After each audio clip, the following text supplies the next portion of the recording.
Mercredi soir, donc après-demain, la demi-finale, retour de Ligue des Champions. Paris Saint-Germain-Arsenal au Parc des Princes. Comment les Gunners abordent-ils leur plus important rendez-vous de la saison? Julien, pendant que Luis Enrique a envoyé son équipe B en Ligue 1, s'était incliné 2-1, comme Arsenal d'ailleurs. Arteta lui aussi a envoyé son équipe type, son 11 type ou presque de mercredi soir. Tu veux nous en dire plus sur une éventuelle absence? Ils se sont ratés à Bournemouth 2-1 à l'Emirates. Est-ce que c'est inquiétant avant Paris ou alors bon, voilà, il ne faut pas accorder trop d'importance à cette défaite? Non, je pense qu'il ne faut pas accorder trop d'importance non plus. Il a mis l'équipe type parce qu'il voulait un peu une dynamique positive avant d'aller au Parc des Princes mercredi. C'est le seul des demi-finalistes puisque l'Inter fait 9 changements, le Barça fait 9 changements aussi, Luis Enrique fait 10 changements et lui, il fait 2 changements. Partey qui revient, lui qui n'avait pas joué en milieu de semaine puisqu'il était suspendu.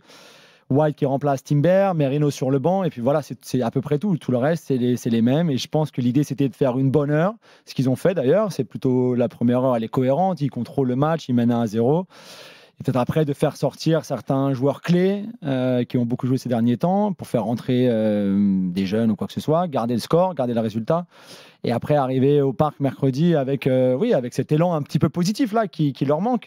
Chercher peut-être quelques certitudes aussi dans le jeu, dans la finition, défensivement, sur plein de points, avant ce qui va être le match le plus important, pas simplement de cette saison, mais peut-être le plus important des 5 années d'Arteta au club, sûrement, et voire même des 10 dernières années, puisque ça faisait très longtemps avant la saison dernière qu'ils n'étaient plus en Ligue des Champions. Donc si on remonte à la dernière... Ouais. Même les 20 dernières années, quoi. La dernière demi-finale, c'est 2009. Donc voilà, c'est peut-être le... Donc oui, c'est pour ça. Ça l'a pas fait. Ça l'a fait 1 heure et une demi-heure pas bien du tout. Ils prennent 2 buts sur une longue touche et un corner, ce qui est assez ridicule en soi. Il y a eu des bons moments parfois. On a vu ce que Partey allait apporter mercredi, ce qu'il n'a pas apporté au match aller, par exemple. Mais au final, l'idée principale qui était d'avoir cette dynamique un peu positive, cet élan, il ne sera pas là puisque c'est encore une défaite et que ça commence à faire beaucoup maintenant. Ça fait longtemps qu'ils n'ont plus ni très bien joué, ni beaucoup gagné. Il y a un fait paradoxal cette saison, tu en as déjà parlé Julien, je voulais insister là-dessus, c'est le nombre de buts encaissés sur coup de pied arrêté, ou sur une touche en l'occurrence ce week-end. Je regardais, c'est 48,8% des buts encaissés par Arsenal sont sur des phases arrêtées.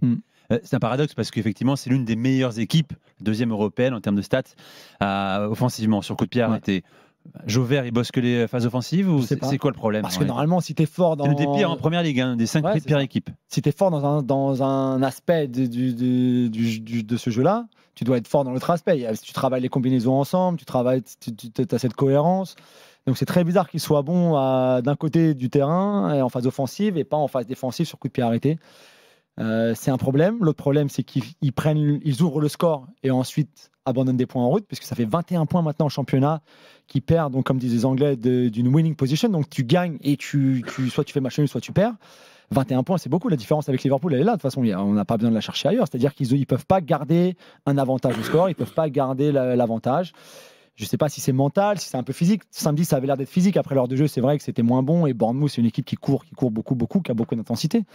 Mais ça veut dire aussi que s'ils ouvrent le score au parc, par exemple, mercredi, tu sais que souvent, quand ils ouvrent le score, ils n'arrivent pas à garder le résultat. Donc, c'est sûr que quand tu es l'adversaire... Tu as une explication par rapport à ça ou quoi? Ça peut pas être des joueurs d'expérience aussi qui pourraient amener ça, la gestion des temps faibles. Ouais, c'est peut-être un petit peu jeune. Mais bon, après, on dit que c'est jeune. Tu as quand même des joueurs qui sont finalistes d'Euro, qui vont en demi-finale d'Euro, qui vont loin par moment, qui sont en championnat, des équipes qui peuvent gagner le titre.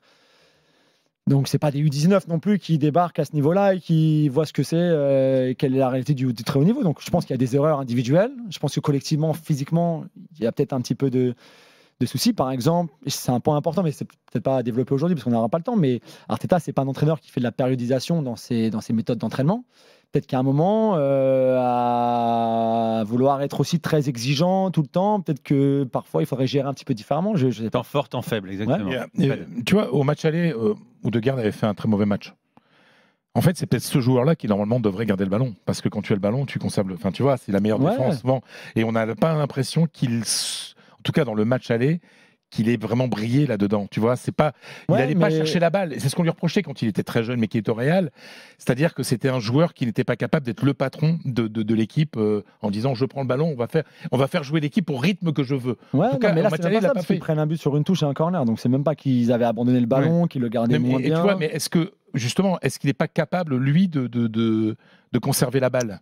Si, je pense. Normalement, c'est un mais des il meilleurs le fait matchs pas. depuis longtemps. Là, la passe d'Est pour Rice, elle est très belle. Il a joué un peu plus axial. Je pense que c'est un des changements qu'on verra mercredi au Parc, c'est-à-dire qu'on verra plus une équipe en 4-2-3-1, à mon avis, en phase de possession. Ils vont prendre des risques, ils sont obligés, puisqu'ils perdent actuellement. Plus que le 4-3-3 qu'on voit habituellement, un petit très structuré, bien sûr, parce que c'est du Arteta.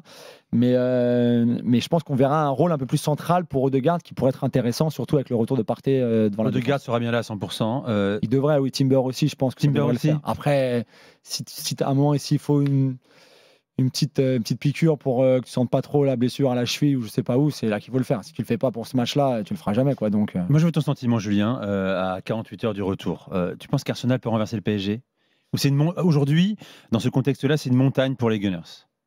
Non, je pense qu'ils ne sont pas favoris parce qu'ils ont un déficit d'un but déjà et qu'ils vont aller au Parc où le PSG est très fort en Ligue des Champions cette saison. Contre Liverpool, même s'ils perdent, ils sont excellents. Contre Villa, ils sont très forts. Contre City, ils sont très forts. Donc oui, c'est sûr. Après, si tu oublies les 25 premières minutes du match aller, le reste du match, c'est assez équilibré finalement. Tu as des grosses occasions de part et d'autre.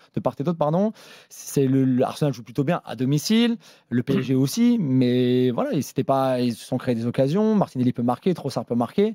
Donc finalement, il n'y avait pas grand-chose une fois si tu ne regardes pas ce qui s'est passé lors des 25 premières minutes. Mais c'est sûr qu'ils ne sont pas les favoris. Et je pense que tu peux marquer un but au Parc, mais tu peux aussi en prendre un, deux, ça peut être très compliqué. Moi, je suis très optimiste pour le PSG. J'ai vraiment beaucoup aimé le match aller du PSG. Cette puissance, la première demi-heure, moi j'ai. Franchement. Cette capacité à endurer également dans la souffrance. Mais de toute façon, c'est impossible de dominer un match 90 minutes, même quand tu es la meilleure équipe du monde. Enfin, tu vois, je veux dire, il y a toujours des moments où il y a une petite baisse de régime, où tu commences à te poser des questions, etc. Moi, ce que je trouve exceptionnel, et on sait très bien que je ne suis pas un supporter du PSG, c'est que là, on a vraiment l'impression qu'il y a un plan de jeu, qu'il y a une puissance collective, qu'il y a une puissance mentale, qu'il y a un entraîneur qui tient ses mecs. Enfin, tu vois ce que bien sûr, moi c'est vraiment, j'ai été assez impressionné par le match. Qu'il y a une discipline collective qu'on a rarement vu au PSG, bien sûr. Je vais même dire que sur certains comptes du PSG, alors que je ne suis pas trop fan du PSG, j'avais envie qu'il marque parce que je dis c'est beau de voir ça, tu vois. Mais de toute façon, pour Arsenal, il faut le match parfait. Et aujourd'hui, je ne sais pas s'ils sont capables de faire un match parfait. Et parfait, ça ne veut pas dire effectivement de contrôler tout le monde, ça c'est impossible, surtout au Parc. Mais il faudra qu'il soit super efficace dans les deux surfaces, qu'au milieu de terrain, il ne perde pas la bataille du milieu de terrain et Partey de retour sera forcément, il va changer cette équipe-là, mais un match parfait, voilà. Tu les fais pas souvent dans une carrière, encore moins à ce niveau-là. Mais match parfait et que en face, le PSG ne fasse pas le match parfait. Oui, mais si tu fais le match parfait, c'est une notion qui veut tout rien dire parfait, c'est complexe.